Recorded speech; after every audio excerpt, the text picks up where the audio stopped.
All right, ready to dive into some ancient wisdom today? Always. Awesome. So we're cracking open 2 Samuel chapter 11. It's a story about King David. Strong leader, all that. Yeah.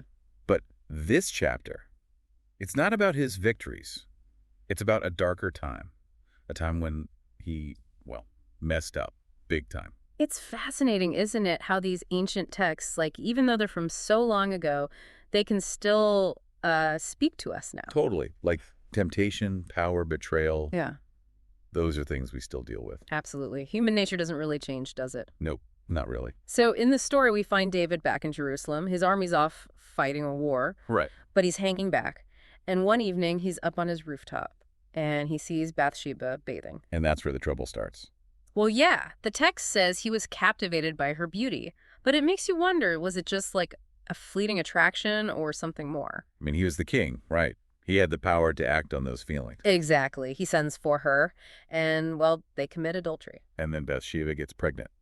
Yeah. And instead of owning up to it, what does David do? He tries to cover the whole thing up. And it's like he starts this chain reaction of bad decisions, one after the other. Exactly, like a slippery slope. He tries to trick her husband, Uriah.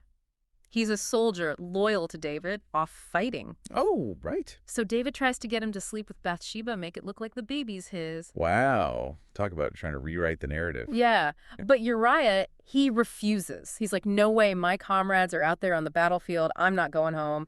He's got this strong sense of duty. It's amazing, really, Yeah. that contrast between Uriah's loyalty and, well, everything David's doing. Right, it's like a total clash of character. So what happens next? Well, David gets desperate. He ends up arranging for Uriah to be put on the front lines of the battle, basically sending him to die. That is cold. A real abuse of power. Yeah, it really highlights how power, if it's not used responsibly, can be really dangerous. Makes you wonder, do things like that still happen today? Maybe not as dramatic, but still. Oh, I'm sure they do. So Uriah's gone. Then David marries Bathsheba. Right. But the chapter ends with this line. It's kind of chilling, actually. But the thing that David had done displeased the Lord. Whoa. Like, even though he tried to control everything, there were still consequences. Exactly. This idea of accountability. Like, maybe you can hide things from other people, but you can't hide from, well, something bigger than yourself. It's crazy how a story this old can feel so, I don't know, so current. Right. Like, all that stuff about temptation and power and facing consequences, it's all still around us. Big time. Like the story's holding up a mirror.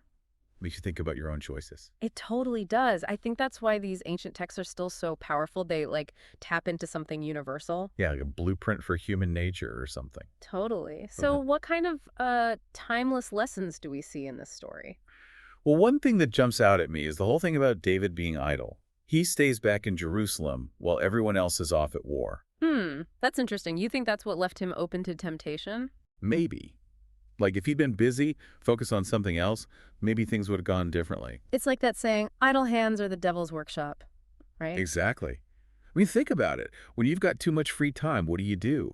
You end up scrolling on your phone for hours or binge watching something you don't even care about. Right. It's not even about being lazy. It's like that emptiness can lead you to make bad choices. Totally. And then once you make that one bad choice, it can be hard to stop. Yeah, we see that with David. The adultery, it was just the beginning. Then he tries to cover it up, and things just spiral out of control. It's like that slippery slope. One bad decision leads to another and another. Exactly. It highlights how important it is to, to think about the consequences of our actions, even the small ones. Because even a small choice can snowball into something huge, right? Absolutely. It's like a ripple effect. Okay, so we've got idleness leading to bad choices. What else? Well, there's the whole power dynamic thing. David uses his position as king to get what he wants, no matter who gets hurt. Yeah, not cool. But unfortunately, it feels like something that still happens a lot. Oh, for sure.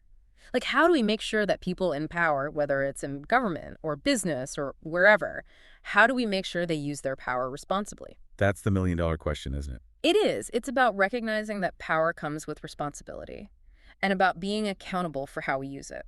It's also about calling people out when they abuse their power. Right. Not letting them get away with it. Absolutely. Speaking of calling people out, there's this really interesting contrast in the story between David and Uriah. Yeah, Uriah, Bathsheba's husband. Right. He's like the opposite of David. He's got this incredible integrity. He's loyal to his fellow soldiers. He's got a strong sense of duty.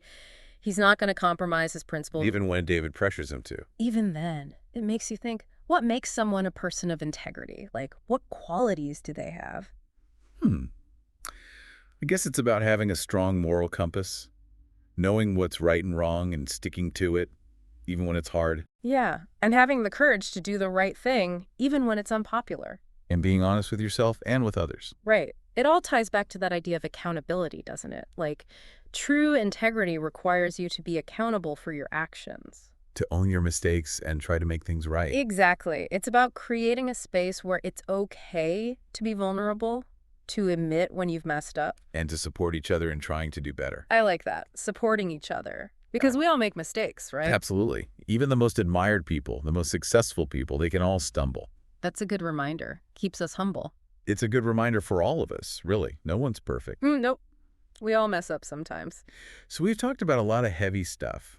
What are some of the key takeaways from this whole story? Well, I think it shows how unchecked desires can lead to some really bad stuff. Yeah, like a domino effect. Right.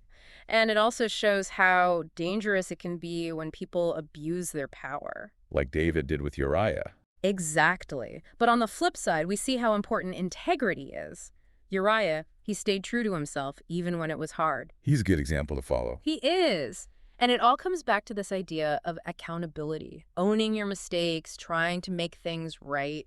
So how do we, actually apply all this to our lives? That's the big question, right? I think it starts with being aware of those temptations, those desires that can lead us astray. Right. And about being careful with how we use our power, whatever kind of power we have. And it's about, striving to be like Uriah, to have that integrity, that courage to do the right thing. Even when it's tough. Especially when it's tough. So as we wrap up this deep dive into 2 Samuel chapter 11, here's something to think about. Okay, I'm listening. Knowing that even someone like King David, a powerful leader, knowing that even he could make such huge mistakes. Yeah.